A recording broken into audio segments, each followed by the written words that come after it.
เขาก็คอมเมนต์กูป่ะเลี้ยงเสือมันคือแปลกไปก็ว่าซื้อ100 บาทอยู่ตลาดนั้นก็ได้ก็เว้ยสมัยนั้นมันต่างกันเด้อผ่ามันต่างกันเนาะทุกคนมีซื้อบาซุกตัวนี้มันเป็นแบบขาวๆให้เบิ่งซื้อ อันนี้ เนาะ ข่อยเฮ็ดใส่เองก็ได้ใส่ ใส่เองก็ใส่กับทักทายสบายดีสวัสดีพ่อแม่พี่น้องพบพอกับสาวน้อยคือเก่าเด้อตอนนี้สาวน้อยกำลังเลิกเวียกนะทุกคน6 โมงสาวน้อยเลิกเวียกจากที่ปกติเลิก7 โมงนะทุกคนวันนี้สาวน้อยเลิกไว้แน่จ้าเปลี่ยนโมงเพราะว่าเฮาไปแต่เช้าเนาะบรรยากาศยามแรกพี่น้องอยู่ครัวทักทายสบายดียามแรกเลยจ้าแต่ว่าบ่มีตะเวนเนาะตะเวนที่ตกดินแต่มัน6 โมงแต่มันยังบ่ทันมืดนี่เนาะพี่น้อง6 โมง6 โมงแดงเนี่ยนะพี่น้องนี่บรรยากาศเดี๋ยวซะหน่อยสิไปแวะตลาดแดงเนาะทุกคนไปแวะตลาดอยู่คันแยกบ้านซะหน่อยว่าสิซื้อยังมาเฮ็ดกินแดงเนาะพี่น้องป้าเดี๋ยวซะหน่อยขับรถก่อนเด้อพี่น้องว่าถ่ายมือเดียวว่าสิถ่ายตัวเองอยู่ถ้าขับรถบรรยากาศดีแห้งจ้าเป็นแบบคือฝนเนาะแต่ว่าทุกคนตอนนี้เข้ามาหอตลาดแล้วเนาะเดี๋ยวไปรอเบิ่งว่าสิไหลยังมึงกินเนาะเจียวยังนี่เจียวนางเจียวสีเจียวเปรย์ปลาแห้งพี่น้องปลาก็มีหอยหอมจ้ากำลังออกเดี๋ยวรออีกก่อนเดี๋ยวไปเบิ่งว่าเขาสิไหลยังมึงกินนะพี่น้องตลาดอยู่บ้านซะหน่อยเด้อพี่น้องอยู่คันแยกตลาดยามแดงจ้า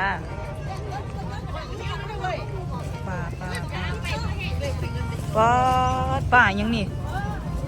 ป่ามันก็ใหญ่แบบป่าไม่เคยเห็นปลาทุกใหญ่มันจะเถื่อลูกหัวอ้าวเขาไปเชื่อจักโลกฮะไอ้พี่น้องมึงเนี่ยปลาดุกใหญ่ป่าสำเร็จหน่อยคนหนึ่งเนาะอันนี้ป้าเนี่ยก่อนนี่ปลาโผหล่ออีกก็ขายดีวะซะแม่ไอ้จ้องตัวสุดอะไรป่าเลยยังมาได้ฮะกระโปกระปูเยอะเอื่อยควายบักขอกระคายเนาะซะแม่เนาะคล้ายสำนีบอจ้ะพ่อได้คายอยู่แล้วจะไปยุ่งหน้าบอจับตะไคร่เทือนหนึ่งเด้อพี่น้องเลิกเบียกันเลยมาแวะแต่ตลาดจะซื้อยังมากินเมืองกอนรออีกก็เหลือไอ้คอยมื่อนี้คนมาจากร้ายไปแล้วเนาะกำลังลงมาเข้าเมืองเบิดกับนี่นะพี่น้องเบานี้กับป้า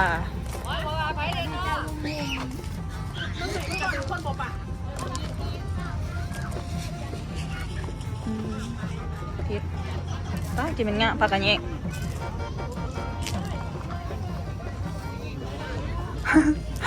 โหเป็นใจไหลยังมากินดอกนี่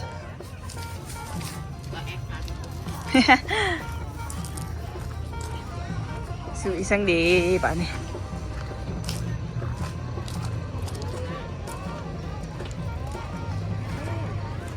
โอ้ยสิได้ยังดีเนาะ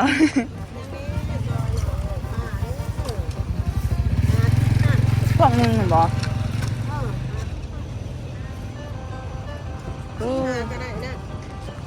เขาเทศยังกินปลาเนี่ยพี่กระเจี๊ยต้มน้ำปลาแดกแป้งจุ่มกระเจี๊ยต้มจุ่มกระเจี๊ยป้ามือนี่กระเจี๊ยปลาโพปลาเขือชื่อไทยกับปลานี่ครับพี่น้องเศษปนตบกับต้มน้ำมัน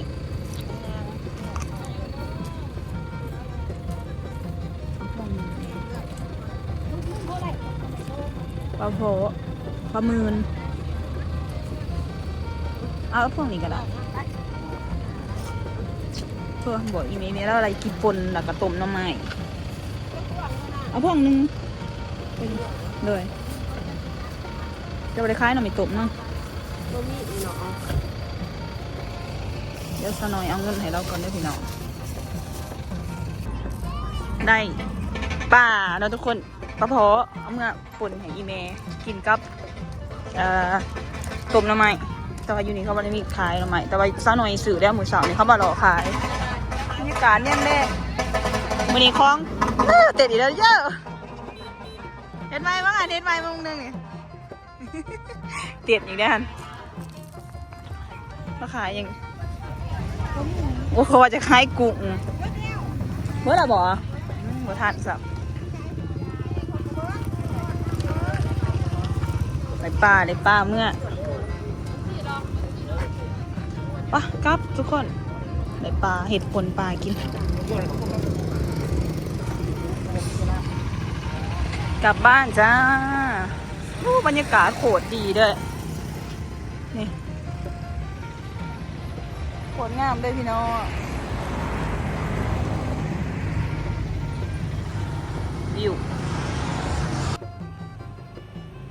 ทุกคนผู้ใดมาแต่ซ้ายนี่สบายดีบอซุปบอซุปเพิ่นมาหาบสาวหน่อยหอดถึงงานพี่น้องพี่น้องเลย สิพากันไปใช้มื้อนี้ พากันไปเลี้ยงแหละไปกินขับปุ่นแก้วกีง แล้วก็พาเบาซุปไปเอาเสือนะทุกคน แก้วเสือไปกินขับปุ่นแก้วกีง ไปบ่ได้กินซ้ำข่อยแกงเฮ็ดมื้อนึงนี่ว่าสิกินแกงเฮ็ดกะคักเอาขึ้นจะได้โดนเจ้านี่เย้เหยียบขึ้นโดนบ่เบาซุปมันหัวควันเสือซะหน่อยเนาะเสือกันแดดดิเย้ก็เป็นแว่นกันนี่เนาะเอาออกให้กันนี่นะเอาหน้าจะสิบ่ได้เอา คนเห็นก็แบบนี้ผู้บ่าวมาเอาซ้ำผู้บ่าวมาเอาซ้ำ คืออีด้านบอสู้กดจ้อยพี่น้อง ใช่ ชอบเล่นโบเดี๋ยวนี้ เปิดบ่ได้ติดเบิ้ลก็เปิดด้านหน้าติด73ว่าตอนนี้ประมาณเรืออยู่ประมาณ60 หาประมาณนั้นเพราะว่าจอยผู้ดีงามเลยแบบดูดีขึ้นนะรอเห็นจ้ะ ติดทางนั้นต่าง แม่ให้ไม่มีหนาทองนะยังมันก็แบบแหงรอสมมติเวลามันเกศเสือผู้ซ้ำก็กิ๊บปาตักมา ไปทุกคนไปเจอกันอยู่ในเมืองปาเต้บอสู้กันมาหาว่าสิกินเขากับแกงเฮ็ดมึงนึงนี่ก็เลยบอสู้กันมาหอดก่อนไปกินข้าวปุ้นเจ้าคิงเอาว้าวทุกคนซิวซี่บาวซุปเป็นมาเรียกขอบคุณซะหน่อยขอบใจเด้อนำคำสู้จะเด้อหาเงินหาค่าเก่งกว่าปังกว่าเก่ากินข้าวเรียแล้วก็สิพากันขึ้นไปรักเย็ดนะทุกคนไปหาหมูบาวซุป กินเบิร์ดอยู่บ้างครับ เบิร์ดขอบ่าคนมากินมื้อนั้นกับบาวตี4 คนยังไม่คุยแบบผู้ดีเป๊ะขอให้กินเบิร์ดสำในถ้วยแต่ว่าบาวซุปยาแห้งสิเบิร์ดอยู่ดอกเนาะกินซอยกันเนาะกินเบิร์ด โดนๆเนี่ยมากินกันเถอะกินหลาสุดกันได้สิเป็นยัง แซ่บเลยพี่น้องได้เคยกินไหม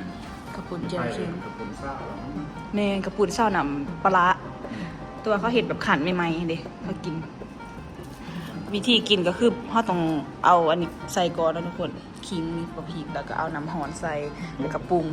ปลาแดกเป็นนัวใส่ข้าวยุไทยเขาจะเอิญกระปุนเศร้าอยู่ลาวเขาจะเอิญกระปุนเจียวคิงพี่น้องเพราะว่ามันเป็นเจียวคิงนี่นะตอนคิงเต็มเนี่ยก็สิเพชรคักเว้ยไปเดี๋ยวซะหน่อยปรุงก่อนพี่น้อง เป็นน้ำปลาอร่อยแซ่บ ตอนนี้พากันกินเขาเด็ดนะทุกคนสิพากันขึ้นไปรักเจ็ดไปยังเกาะวาสุด เยอะตัว ใกล้เลยสิไปคาเฟ่เปิดใหม่เนาะพี่น้องมันเป็นคาเฟ่สำหรับแบบว่าไปพักผ่อนนะเดี๋ยวสหน่อยสิถ่ายรีวิวให้เบิ่งนะทางไปฮอนยังแบบแสบเลยป้าขวดแบบ ใช่คือหมอ มันหลัวแค้นเลยนะมันฮอนนึงว่ะว้าวซุปคนเดียงขับปุ่นซาหน่อยนะพี่น้องเจเด้อว้าวซุปแซ่บหลายเบิร์ดเซยน้องสองคนเนาะยิ้วขาวแห้งคนละ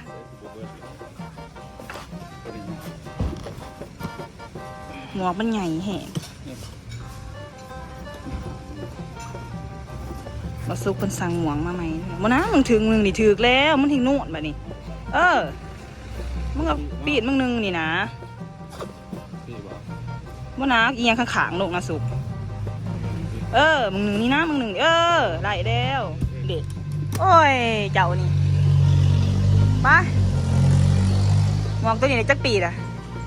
หมวกตัวนี้ได้จักปีละ2 ปี เก่าแห้งเนาะ ช่ไหม โอ้ยข่อยอู้ใจเด้บัดนี้ ไวมากโอ้ยข่อยจักเดี๋ยวก็ซุกสาเหตุกดเฮาได้ย้อนอันนี้ได้ แม่นตาว่า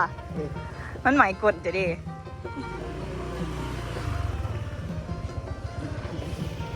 ป้าพี่น้องขึ้นไปดักเทียนต่อ เรียกได้ใช่ไหม เอาเลยกดสมัยกดจี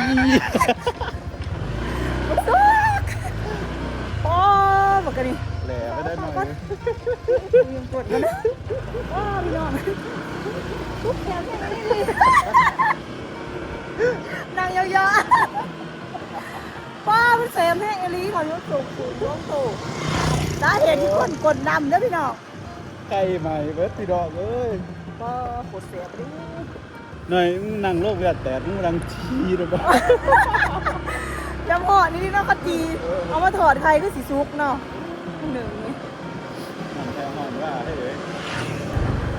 ตอนนี้เขาก็มาหอนหานคาเฟ่แล้วเนาะพี่น้องป้าเขามาไหนอีกดิเขามาไหนสวยวิวแบบเลอซุกแบบพรมตานี่เนาะนี่ทุกคนหอนแล้วซื้ออาหารคาเฟ่มาจะแรงเลย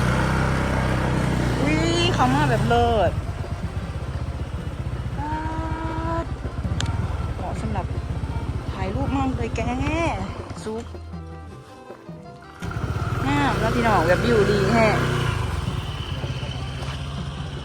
สั่งอาหารเด็กเครื่องดื่มอยู่ด้านในหามใส่เสียงดังมันเป็นแบบซุปมันเป็นคาเฟ่มันเป็นคาเฟ่แบบนอนพักนะนี่เขาจะว่าหามใส่เสียงดังเมนเป็นแบบนอนก็ได้ฮะเฮ้ยถูกใจวาซุกอยู่ถูกใจซ้ายแบบว่ามาพักผ่อนเนาะแบบว่าลมเดียกกันนะซ้ายระเบาตีค่ะโทรใส่เพิ่นเบิ้งค่ะวิเลิศแห้งทุกคนแบบงามเลยบรรยากาศโคตรดี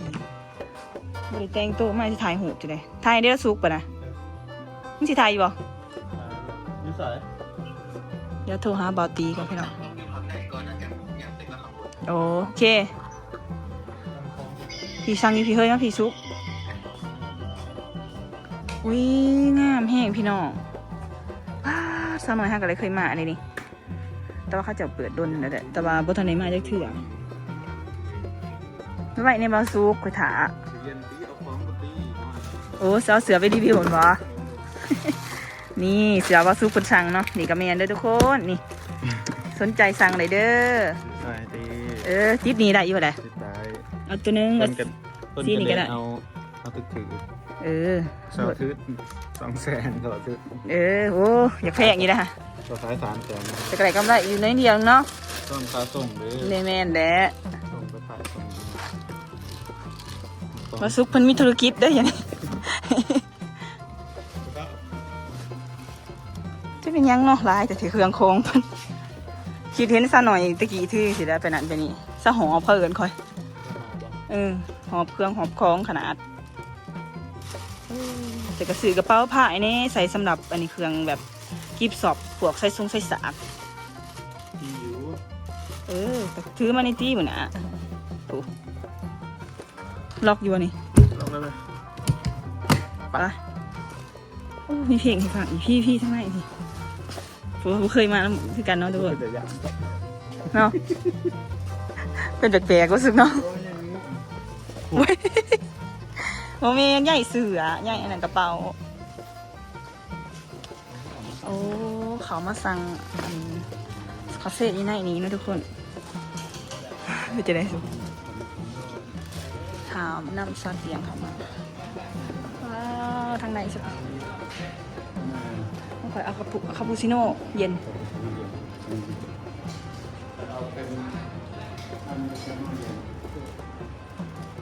คาปูชิโน่เย็นเขามีเขา แม่มีเป็นพวกอาหารนั่นเนาะพี่น้องเขากินอิ่มเลยดิปาร์ตี้แล้วสั่งเล เรื่ ย องกาแฟเลยจะกาแฟอีกนะ ลูกมีอันไหนมั้ง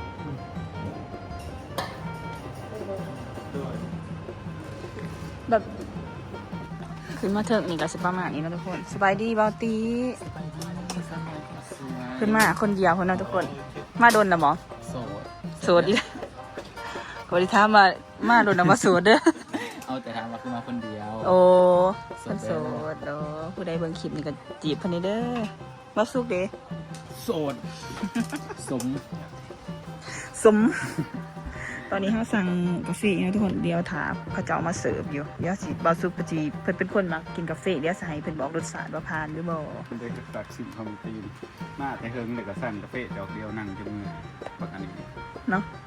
จะใส่มันกินอีหยังเด้อ กูซื้อน้ำผ้าขวดเดียวสั่ง แต่ว่าจอกแล้วเลิศเนาะคิดว่าก็สิใส่จอกแบบจอกย่างบ่แม่นเนาะอันนี้เขาใส่เป็น ร่องแล้วเป็น เขาใส่เป็นจอกของเขาเองเนาะมันจะสิกินบ่เบิดจะก็สิย่างเนื้อบ่ได้เด้ออาจจะเคยกินบ่บักสุกเห็ด เป็นแค่นึง มันแกเสียของมันอยู่โอเคแล้วมันเปิดร้านคาเฟ่นะสุกคือเลยกว่าหรือว่าแปลงรถก็ได้บอกจะเห็นจะมากินกาแฟเนาะแบบบอกอนาคตต่อไปผลดอกว่าเป็นจอยพันยังเนาะอย่างนี้นะคือฟิตหุ่นพันขนาดชุกใส่มีความหักนะ เด้มากเลย ใส่ว้าวดูสิก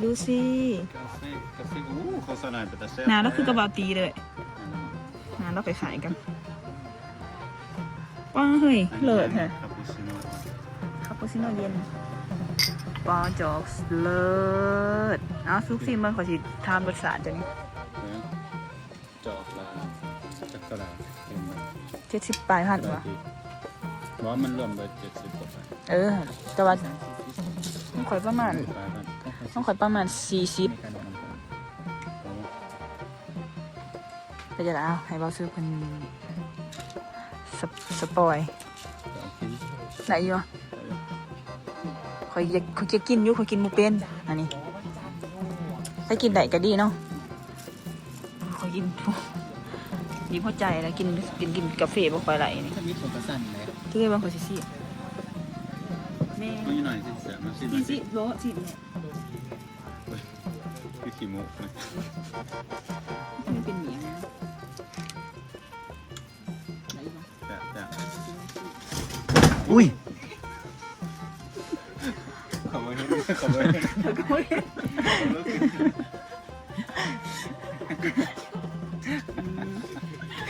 แล้วมาปลูกเสียทุกคนมาปลูกมีเธอผ่านเนี่ย เห็นปะ คอยมากแบบออกมามากไม่ใช่แบบจะซีดเดียวสีน้ำกันบ่เห็นเพราะเขานางปีนดัง อันนี้ก็คาดแต่เนี่ยมันกล่อง เอามา มันหมื่นที่ซื้อที่อันนั้นมันดูดขามันดูด คือเป็นยังเกือบว่าซาหมดผม เนาะเป็นบะหอมกาแฟเนาะเลิศแซ่บแบบหา แปลว่ามึงบักมึงปะกูเดี๋ยวเป็นเหลี่ยมเป็นละแจ็คกูบักอย่างนั้นสกิปมึงอ่ะ หูสิว่าเอาหยัง มันแจ็คสิบักเป็นแค่ มาสิ เป็นถ่ายไปสั่งกันกูถ่ายดี กระถ่ายอยู่ ๆอายุ ทั้งเทิงมันก็สิประมาณนี้ทุกคนเป็นแบบบอลแบบ มันเป็นโซนบอลเขานอนนะแบบเหยียดแอลสินะเขาต้องใส่เขาว่าเขาเสียงแบบสงบต้องใส่เสียงดังเขาเขียนผ่านเขา กับมันสมัยได้ งามเนาะเป็นแบบเพื่อนเราเองนะบรรยากาศดีนะทุกคนอยู่แบบเย็นมหอดเปียกเปียกอะบอกตัวนี้สิบ่เปียกจะตัวนี้ ขนาดจะเสียที่ เปียกก็สิบ่ได้มูก็สิยางเบิ่งก่อน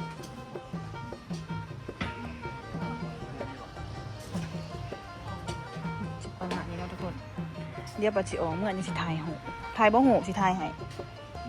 3 คนเนาะ3บาตีเน่บาตีเป็นมากผู้เดียวดอกคนเป็นบ้าอย่า ไม่ครบ เว้ยบ่เขาเป็นผู้เดียวคือกันถ้าบ่มีหมู่ส่วนใหญ่นี่แน่นี่ให้ไปผู้เดียวโดงโดดแต่ว่าก็อยากไปน้ำหมูน้ำหยังนั่นแหละบ่ซุกจะสินอนเสบ่มื้อนี้ว่ากราบ นอนที่หมา ว่าสิส่วนเพิ่นไปส่วนมักทุเรียนเขายังบ่เคยไป นี่นาจะไปซะ เนาะพอดีเงินเดือนออกเนาะ ทางเงินออก ทางเงินออกมันเนาะเฒ่าจะไปกินแบบจุกๆโลด กูจะมีเงินเดือนเฮ้ย เยอะจะก็มีก้อนเงินเดือนแบบจะเป็นอันนี้เจ้าเองเนาะเป็นเจ้านายเจ้าเองแฮงสำบายขอยังว่าถาแต่เงินเดือนเนาะซุกเนาะคันบ่ทายบ่หาก็บ่ไหลเนาะว่าบอกเป็นตะลุโตนสารเนาะ จะน้อยจะสิพากันถ่ายหูเนาะจะสิบ่าวเหลืออีสัง แต่ท้ายลงคอยกูนึงสิซัพพอร์ต เนียงก็อันนั้นวะ โอลิแฟน โอ้ผู้ดีแหละ โอลิแฟนมา เขาจะเอาลงอันนั้นขึ้นอันนั้นอันดับหนึ่งของทวิตเตอร์ว่าคือ เอ็ก เออ มาดิหน่อยถ่ายโอลิแฟนปะ บ่อย่าแหละ มึงเดือดินดิวโดเดียว เอ้ากูเห็น เดี๋ยวขอสิพักเสียงให้ บ่ย่าแต่ข่อยอายข่อยยะบ่ดิ เราสู้ปากเสียง มึงสิพาอย่าเอานอกในหนึ่งสุก ชิโอยู มึงพูดเรื่องอะไรเนี่ยนี่บ่ซุกก็เป็นคนแนวนี้เย้ ตักนะ ซะหน่อยมีเสือของบ่ซุกเพิ่นเฮ็ดขายเด้อพี่น้องนี่ใคร โปรโม ส ท น ใน ใจ เป็นตื้อ นี่เด้กูกับถ่ายคลิปอยู่นี่ดิ เออ ตัวหนึงตัวไหนก็ซุก 300,000ลมส่ง รวมส่งเป็น300,000กีบถ้า ส่ เป็น ง เงิน ตัว บา ป ท ระเทศไทย450 450 บาททำเงินไทยเนาะทุกค เขา น จะ ฝาก ส่ง ไปอุดหนุนบ่าว ก็จะ ซุก ไป ให้ ส่ เด้ ง อ อยู่ไทยพุ่นละ จัดส่งทั่วประเทศทั่วอเมริกา อเมริกาบ่ได้ส่ง แม่นบ่เอามาเจอเพิ่นอยากได้อัน ได้ นี้ ส่ง แบบว่าค่าฝากเอง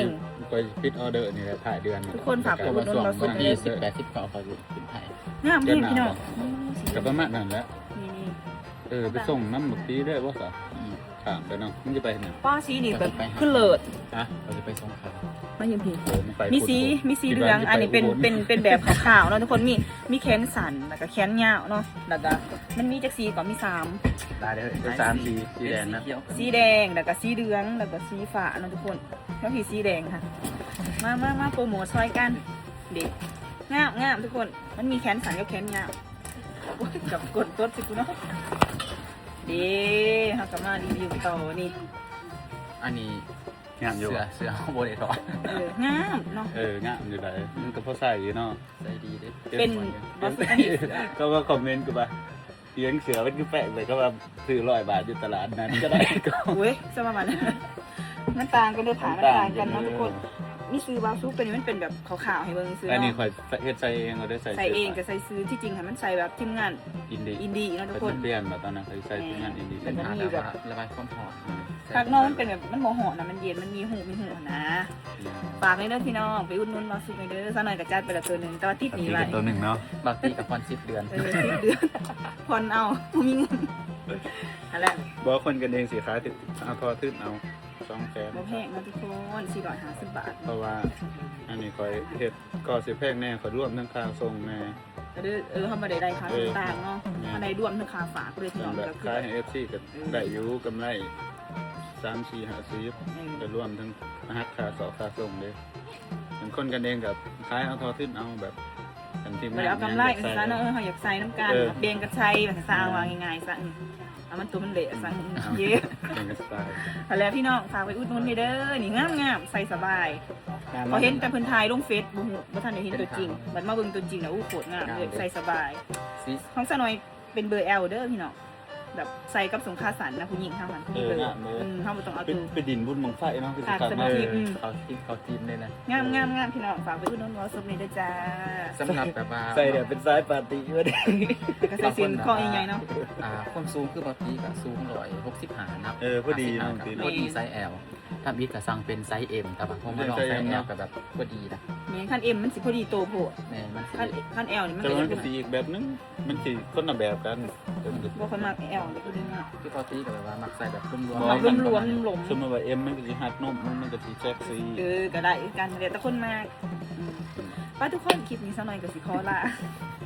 จะได้กับวันนี้เป็นมือพักพรของซะหน่อยเด้อพี่น้องจะได้กับฝากพี่น้องไปเป็นกำลังใจให้ซะหน่อยแล้วก็ฝากไปอุดหนุนเสือบอซุกเลยเด้อเพิ่นเฮ็ดใหม่ๆสดๆจ้ะนี่งามพอกันใหม่คลิปหน้าสบายดีเด้อ